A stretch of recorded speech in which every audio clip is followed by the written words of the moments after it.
out. Fresh latkes from oven, delicious, dry from oven. How many? Yeah, one box. The lemon is butterfree. That's what it sounded like as customers lined up inside My Zadie's Bakery in Thornhill, Ontario, Sunday morning. They came super early, just after sunrise, because every Hanukkah, the owner unveils over 25 different kinds of specialty sufganiyot, or donuts for Hanukkah. This year, he's selling flavors including s'mores, lotus, and even lemon meringue pie. But instead of enjoying the anticipation of sharing these extravagant donuts with family and friends later on the first night of Hanukkah, customers filled their cardboard boxes with treats and picked up fresh latkes with the terror attack in Australia top of mind. Straight off? Yes. So she texted earlier this morning to say that they're all fine. And then I heard from This man, originally from South Africa, was on the phone checking in on the whereabouts of his relatives in Sydney. friends. There are tons of South Africans there. They were all on the beach. It was a big event for Chabad. And sadly, these terrible things happen all over the world. And what can I say? It's happening there now. As I picked up my own sufganiyot, no one I spoke to was considering cancelling their plans to mark Hanukkah. In fact, quite the opposite, although they'd be doing so with mixed emotions, including award-winning Canadian author Siddur Ludwig, whose recent children's book about making challah is a lesson in family, Jewish culture, and faith. We have to hold both. We have to hold both in our hearts. And I feel like tonight when we light our candles, we're not just lighting them for us. And the candles that we light are going to be a reminder of our strength and how, and what this holiday really means and what it means to be proudly Jewish. That's what those people were doing. They were just on the beach being proudly Jewish. And so, so it's up to us to, we have to continue that. And this holiday is all about not hiding. This holiday is all about, being who we are and showing who we are and proudly who we are. So that's what we can do. So so I'm here. I'm lining up for my donuts, because that was, because I'm getting together with my family tonight, and I said I was going to bring the donuts, and so here I am. And here I am. With a broken heart, too. Yeah. But I also heard anxiety about becoming a target in a copycat attack here in Canada. And I definitely heard some anger at political leaders and law enforcement who they feel have been leaving Jews in both countries vulnerable. I'm Ellen Besner, and this is what Jewish Canada sounds like for Monday, December 15th, 2025. Welcome to North Star, a podcast of the Canadian Jewish News, made possible thanks to the generous support of the Ira Gluskin and Maxine Granovsky-Gluskin Charitable Foundation.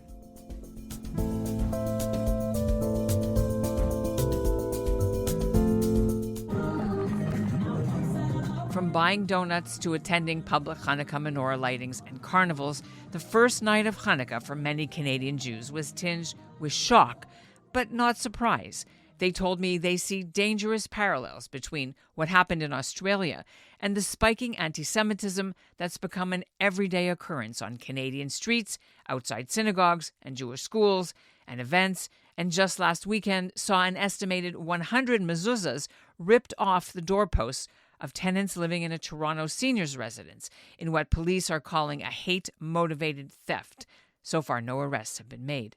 Back at the bakery, there were people musing about personal safety and finding a safe place to live. I have a child that's been doing Krav Maga for 2 years because they're terrified of what could happen in a shul. So they're all preparing because they feel that the government has done absolutely nothing.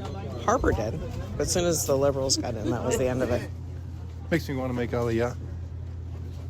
That's what everybody's saying, Plan B, right? Where are we going? Yeah, exactly. Do you have any relatives in Australia? No relatives in Australia. Do have relatives in Israel, though. So I'll message them today. It's terrible, but all we can do is still participate in the celebration of Hanukkah. You can go in front of me if you like. When you heard the news? So my husband said, I don't know how any Jews in Australia would stay in Australia. And I looked at him, I said, this could happen at Bathurst and Shepherd today. We live a block from there. Are you moving? Like, we're not moving. Like, they're not moving. It's just the sad reality that this is how we're living, and it makes you think, like, why didn't people move way back when then? And I said to my husband, this could happen at Bathurst and Shepherd today. Are you moving? Have you been going to the rallies there for I have been there, but I haven't been there a lot, but I have been there. But it's just upsetting. Like, it's just to hate, and it's just anti-Semitism, pure and simple. And that's what we're living with and dealing with, and what does the ending of this look like? Your guess is as good as mine. Well, a lot of people are thinking about plan B, where should we go? Well, my husband, like I said to my husband, you want to move, I'll move. He goes, well, I'll move. He goes, Netanyahu's looking good. This was just a conversation this morning. So. And do you want to tell me your first name? Karen.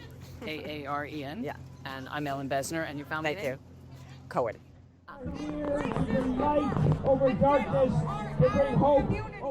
At midday, a small group of members of the Rally for Israel at Bathurst and Shepherd gathered to symbolically light the Hanukkah menorah and to mourn the victims in Australia. Until the release of the last living hostages in October, every Sunday for 2 years, the Jewish community held a weekly vigil here in support of Israel. The Jews stayed on the west side of the street, while anti-Israel protesters regularly came to the other side in this heavily Jewish neighborhood. Once in a while, Toronto police made arrests, but both were permitted their charter rights to free expression. The Jewish rallies ended 6 weeks ago, but the anti-Israel side continues to turn up. And on this day, their presence enraged Rabbi Sruli Steiner of Uptown Chabad. He warned that attacks on Jews are directly tied to governments who have recognized the state of Palestine, as Australia and Canada did earlier this fall, but haven't taken seriously the thousands of cases of anti-Jewish hate crimes reported since October 7th. We are living in a world. We're showing up to what public Hanukkah celebration means. There is a target on our backs. No one will believe it when you say you didn't see this coming.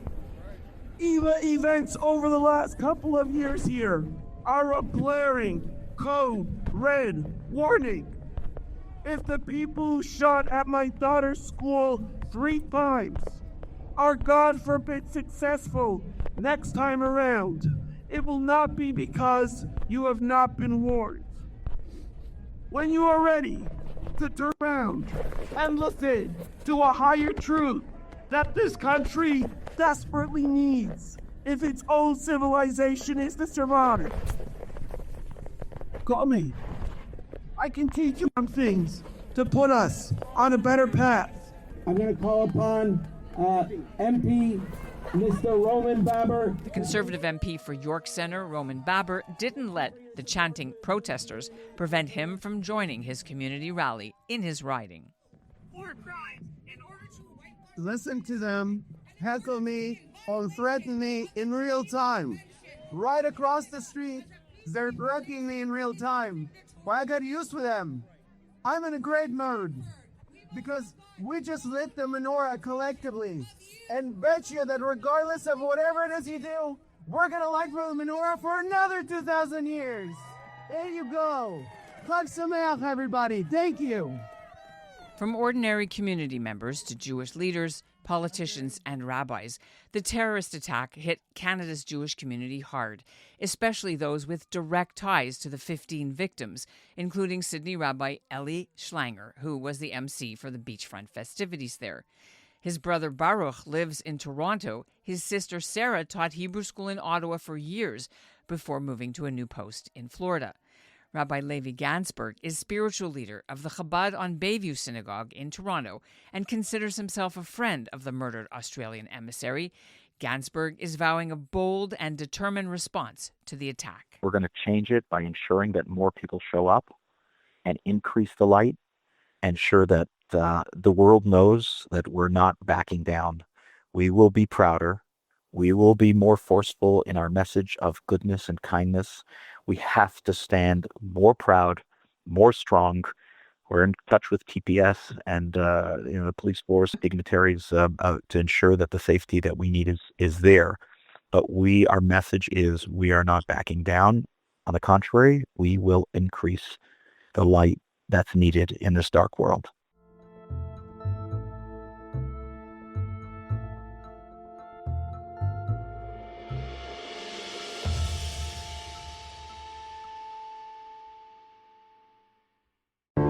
Ever since October 7th, 2023, Muslim and Jewish communities in Canada have been torn apart. I've known you for 20 years. You've been at my house for Shabbat supper, I don't know how many times. And for 1 second, you can't put down your friend and just hold my hand? We're fed a constant stream of Jews and Muslims talking at each other, about each other, but rarely do we hear them talking to each other. There was, why are you doing this? What's the benefit of doing this? This podcast aims to do something different. I'm Avi Feingold, a rabbi and a writer with the Canadian Jewish News. I'm Yafa Sakeja, a Canadian-Palestinian entrepreneur and volunteer with the Canadian Friends of Standing Together. We're sitting down with Jews and Muslims, Israelis and Palestinians from coast to coast and across the political divide, having difficult conversations in good faith. We are not the Israeli government. Palestinians are not Hamas. This is the place where we're both supposed to end up, Israeli and Palestinian, Arab and Jewish. Subscribe to In Good Faith, wherever you listen to podcasts. When Richard Marceau woke up Sunday morning and learned what happened in Australia, he couldn't believe it. He's a vice president of the Center for Israel and Jewish Affairs, and he was still fighting off jet lag from his flight home from Australia just a few days earlier.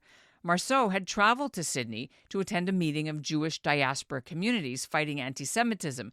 He'd walked the same beach, spent time at the murdered Chabad Rabbi synagogue, and had heard the concerns from Australian Jews. He was also shocked after learning that one of his friends, Australian Jewish leader Arsen Ostrovsky, had been shot and wounded on the beach. Ostrovsky is a global advocate for Israel and a frequent commentator for Canadian media, including on our show. He just moved back to Australia from Israel, and social media photos of the scene showed him covered in blood, but swearing to, quote, get the bastards who did this. Marceau is CJA's Senior Vice President for Strategic Initiatives and General Counsel, and he joins me from Montreal. I got back in the middle of the night between Monday and Tuesday. Right. And tell me why you went. First of all, I went to Australia for a J7 meeting. The J7 is a group of Jewish organizations from the 7th biggest Jewish communities in the world. Australia, Canada, US, France, Germany, UK, and Argentina. We meet once a year on a rotating basis, and we were in Australia this year. But when you heard this news, how did you react? What went through your mind? I thought, oh my God, I was just there. Bondi Beach, the hotel I was at was literally 100 or 200 meters from there. And then I saw that one of my friends, Arsen Ostrovsky, was hit, and my heart again sank.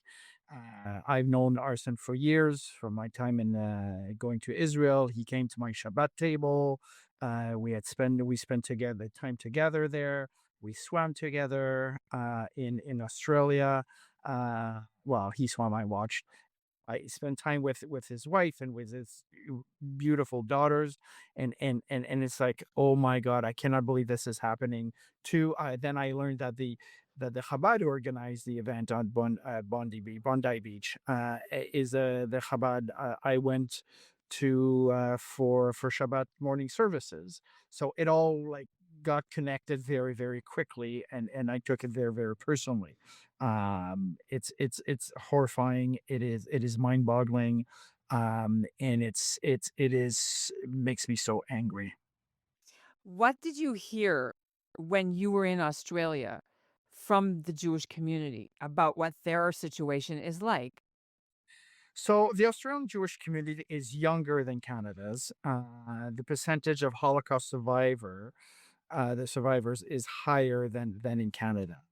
The Jewish community in Australia, though well organized, very proud, very strong, very Zionist, was also, I found, shell shocked. That is, that they went halfway around the world to escape everything. They thought they went to paradise, and in some way they did. It's such a beautiful country, such a warm country. has everything for it going for it. And then suddenly on October 7th, they 2023, they woke up to the realization that Jew hatred was there, was very much present. You will recall that a couple of days after the October 7th attack, without any Israeli response yet, people were already demonstrating in the streets saying horrible stuff. And they've seen a lot of ugly stuff. There was And they even burned down the Melbourne synagogue. Yes, indeed, and actually we went there. The J7 went there. We had a press conference there because it was basically a month, so a year to the day where to when the synagogue was burned down. So excuse me, there's violent anti-Semitism there. We saw it with the burning down of the Melbourne synagogue, and we saw it in a horrifying way in the last few hours. What we realize is that not only, and I know it sounds like a cliche, but I cannot tell you how much I've been feeling it even more so now, that Jews are family from around the world. Like really, really, when something like this happens in Sydney, the reason why we're talking today is that if something happens to Jews in Sydney, we feel it here. I have family in Australia who were at the bakery right near Bondi Beach this morning. I guess the similarities of Jew hatred is so eerie. What German Jews are feeling, are experiencing, what French Jews, what British Jews are experiencing, we're experiencing it here. So it is, we are, the hate is global. Our people is global, but the hate is global as well. And we have similar situations here in Canada. And that's why the first thing is for governments and law enforcement to understand that the threat is real. When we hear in our streets, globalize the Intifada, that is what it means. When people say globalize the Intifada, it means let's kill Jews for being Jews. Let's attack Hanukkah parties because there are Jews there. This is what globalize the Intifada is. And now when politicians walk with those people, they also carry the responsibility of denouncing that. And if they don't, it's a problem. So we need to be serious. We need to crack down on the threat. At CJ, we've been in touch with the Prime Minister's office. We've been in touch with law enforcement. We've been in touch with governments at the municipal and provincial levels. And we're being very, very active. Canada is not immune. Canada is not immune to threats. The Islamist threat that we saw killed 12 of our brothers and sisters in Australia a few short hours ago. Bill C9, it's, the Christmas holiday break. So that bill is still working its way through committee. What impetus or urgency of passing something like this will this do?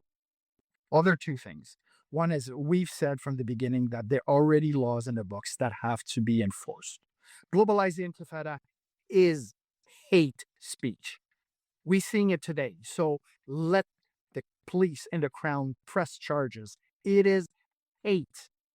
And hate speech is criminal in Canada. So we have already laws in the books that have to be applied, that have to be enforced. That's the first lesson. And that's a lesson that goes to every level of government and every level of law enforcement. And two, C9 can help. It's not a panacea. It's not going to solve everything, but the creation of that zone around Jewish institutions to make it criminal, is a good step in the right direction. A tight definition of hatred, a standalone definition of hatred, is also a way to clarify for police and for the police officers on the ground what hate is. So those are good things. So we're calling here on all the political parties to really put partisanship aside and to work together, because we're seeing once again that Jews are target of hatred, and we must do everything that we can to protect the Jewish community in Canada, and in fact, every Canadian. CJA and other Jewish groups, including Jewish federations in Canada, say they've been in close contact with local police, who will be arranging extra patrols for Jewish events in Jewish areas although the leaders say they've been given no signs of any specific increased threats, but were being advised to stay vigilant and report anything suspicious. Sarah Lefton is with Toronto's UJA Federation. Right? We now have a fully functional, operational, very strong Jewish security network that's operating in Toronto.